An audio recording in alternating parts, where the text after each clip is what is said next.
चलिए जानते हैं आज की देश और दुनिया की सिलेक्टेड काम की और महत्वपूर्ण 50 बड़ी खबरों को मात्र 10 मिनट में। पर अभी तक आपने वीडियो को लाइक नहीं किया है तो वीडियो को लाइक कर दे। प्रधानमंत्री नरेंद्र मोदी के लिए शनिवार का दिन बेहद खास रहा। उन्होंने देश के 4 राज्यों का दौरा किया। उन्होंने कई विकास परियोजनाओं का उद्घाटन और शिलान्यास किया। इस दौरान पीएम मोदी के बेहद खास अंदाज देखने को मिला। पीएम ने असम, अरुणाचल प्रदेश, पश्चिम बंगाल के साथ ही अपने संसदीय क्षेत्र काशी का भी दौरा किया। महतारी वंदना योजना का बेसब्री से इंतजार कर रही छत्तीसगढ़ की 17 लाख महिलाओं को रविवार की दोपहर राशि का अंतरण किया जाएगा। प्रधानमंत्री नरेंद्र मोदी के हाथों महतारी वंदना योजना का वर्चुअल माध्यम से शुभारंभ होगा। गुरुवार को कैबिनेट ने केंद्रीय कर्मचारियों के लिए महंगाई भत्ते में बढ़ोतरी का ऐलान किया। डीए में बढ़ोतरी के बाद कर्मचारियों की सैलरी में इजाफा होना तय है। केंद्रीय कर्मचारियों के डीए में 4% से बढ़कर 50% कर दिया गया है। हर एक उम्मीदवारों की जाति जानने के लिए बेचैन लोगों को यह जानकर खुशी होगी कि विधानसभा परिषद चुनाव में भाजपा और महागठबंधन ने एक ही टिकट पर दो खेल दिखा दिया है। राजद की 2 और भाजपा की 1 महिला उम्मीदवार की अंतरजातीय शादी हुई है। इस बार टिकट पर फैसला लेने में तेजस्वी यादव ने भी अहम भूमिका निभाई है। आज देश की बड़ी खबर किसानों का रेल रोको आंदोलन है। वहीं आज पश्चिम बंगाल में टीएमसी की विशाल रैली होने वाली है। इससे पहले देश में सुबह सवेरे बड़ा हादसा हो गया। दिल्ली में एक बच्चा 40 फीट गहरे बोरवेल में गिर गया। उत्तर प्रदेश में सड़क हादसे में 6 लोगों की जान चली गई।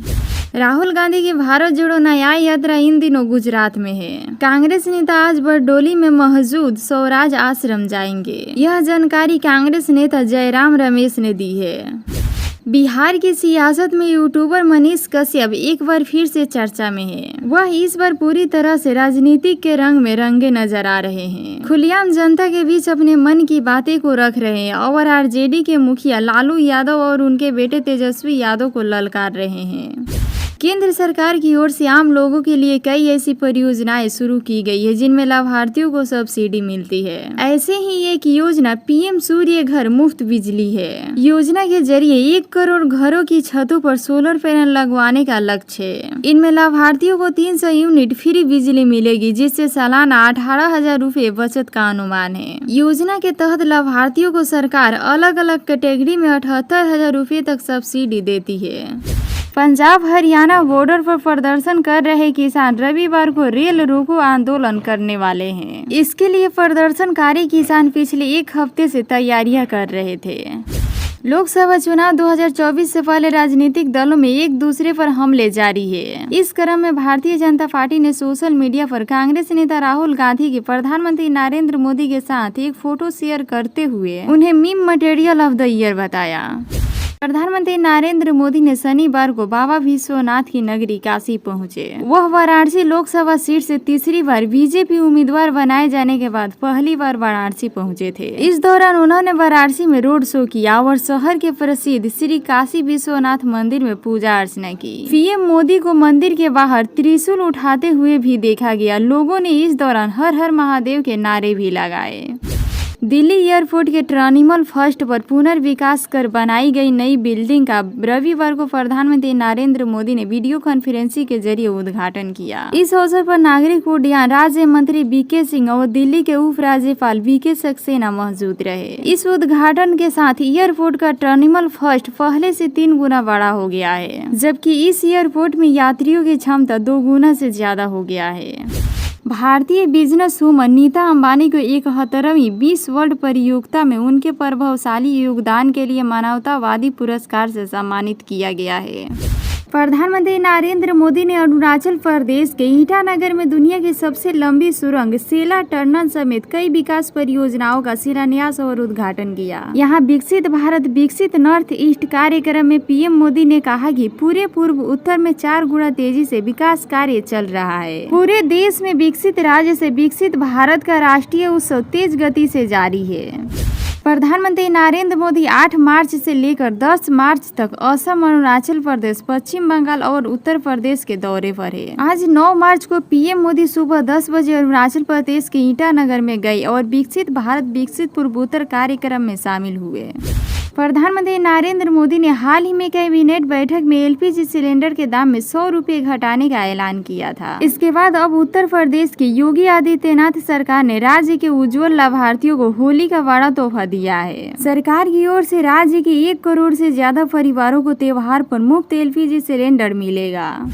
मैथिली ठाकुर किसी पहचान की मोहताज नहीं है। उन्हें उनकी बेहतरीन गायकी के लिए जाना जाता है। वे पॉपुलर लोक गायिका है। उनकी गायकी को लोग काफी पसंद करते हैं। बिहार के मधुबनी की रहने वाली मैथिली महज 24 की उम्र में ही देश ही नहीं बल्कि विदेशों में भी पॉपुलर है। वे ज्यादातर भक्ति गाना गाती है। ऐसे में अब प्रधानमंत्री नरेंद्र मोदी द्वारा महिला दिवस के मौके पर उन्हें युवा सम्मान से सम्मानित किया गया है।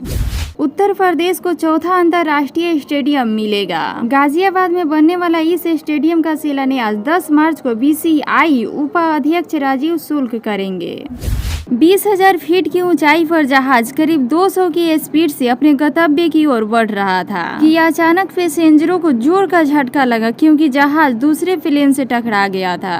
टक्कर इतनी जोरदार थी कि दोनों जहाज 350 की स्पीड से कालाबाजियां खाते हुए जमीन की ओर जाने लगी। पैसेंजरों की सांसें हलक में अटक गई थी। नीचे खड़े लोगों ने भी दोनों जहाजों को तेजी से नीचे आते देखा तो उनकी सांसें सूख गई थी। गनवत रहा कि दोनों जहाज जाकर के खेतों में गिरी। हादसे में 26 पैसेंजरों की जान गई थी। जांच में दोनों जहाजों के पायलटों को लापरवाही के लिए जिम्मेदारी ठहराया गया। प्रधानमंत्री मोदी के असम के दौरे का आज दूसरा दिन है। पीएम मोदी ने आज असम के काजीरंगा राष्ट्रीय उद्यान का दौरा किया। इस दौरान उन्होंने काजीरंगा राष्ट्रीय उद्यान में हाथी की सवारी की। भोपाल में मंत्रालय भवन में भीषण आग लग गई। ये आग गेट नंबर 5 और 6 के बीच बड़ी बिल्डिंग के तीसरी मंजिल पर लगी, जिसके बाद दमकल की गाड़ियां मौके पर पहुंची। आग लगने की सूचना मिलते ही लोगों में अफरा तफरी मच गई। लोकसभा चुनाव की घोषणा से पहले केंद्र सरकार ने पिछले 2 दिनों में 2 बड़े फैसले लिए। सरकार के इन 2 अहम फैसले से केंद्रीय कर्मचारियों और महिलाओं को राहत मिली है। जहां गुरुवार को केंद्रीय कैबिनेट ने केंद्रीय कर्मचारियों को डीए के 4% बढ़ाने के फैसले पर मुहर लगा दी गई है। वहीं शुक्रवार को अंतर्राष्ट्रीय महिला दिवस के मौके पर पीएम ने खुद माँ, बहन और बेटियों को बड़ा तोहफा देते हुए घरेलू गैस सिलेंडर पर 100 रुपए की छूट देने का ऐलान किया है। करीब 9 महीने बाद जेल से बाहर निकलने वाले बिहार के यूट्यूबर मनीष कश्यप इन दिनों काफी एक्टिव दिख रहे हैं। वह लोगों के बीच एक बार फिर से चुनावी मूड में दिख रहे हैं। मनीष कश्यप ने इस बार टिकट और चुनाव लड़ने को लेकर बयान दिया है। मनीष कश्यप से जब पत्रकारों ने पूछा क्या वो चुनाव लड़ने जा रहे हैं, इस पर जवाब देते हुए मनीष कश्यप ने कहा कि हाँ, वह बिल्कुल चुनाव लड़ेंगे। इस पर फिर पत्रकारों ने पूछा कि कौन सी पार्टी आपको टिकट देगी। इस पर मनीष कश्यप ने जवाब दिया कि पार्टी थोड़ी टिकट देती है भाई, मुझे जनता टिकट देगी।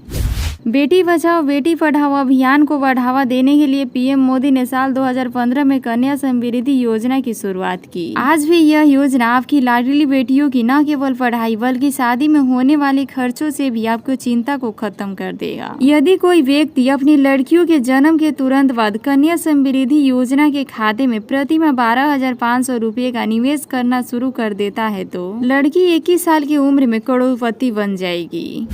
4 साल बीत जाने के बाद कोरोना अब भी वैश्विक स्वास्थ्य के लिए बड़ा जोखिम बना हुआ है। समय समय पर इनके मामले में इजाफा देखा जा रहा है। नवंबर-दिसंबर 2023 के बाद कोरोना की रफ्तार में नियंत्रित नजर आ रही थी। हालांकि हालिया रिपोर्ट्स में एक बार फिर से संक्रमण बढ़ने की खबर है।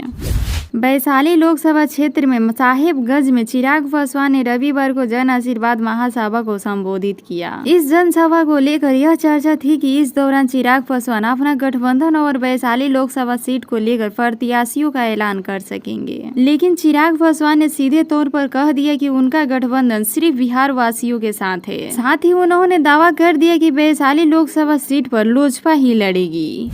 प्रधानमंत्री नरेंद्र मोदी ने रविवार को आजमगढ़ जिले के मजदूरी हवाई अड्डे परिसर में 34,700 करोड़ रुपए की 782 परियोजनाओं का लोकार्पण शिलान्यास किया। इस दौरान उन्होंने 12 नए टर्मिनल भवन सहित 15 हवाई अड्डे परियोजनाओं का उद्घाटन और शिलान्यास किया। बता दें कि दोपहर करीब 2:15 में प्रधानमंत्री नरेंद्र मोदी ने वीडियो कॉन्फ्रेंसिंग के माध्यम से छत्तीसगढ़ में महतारी वंदना योजना के तहत विस्तृत वितरण कार्यक्रम का भी उद्घाटन किए।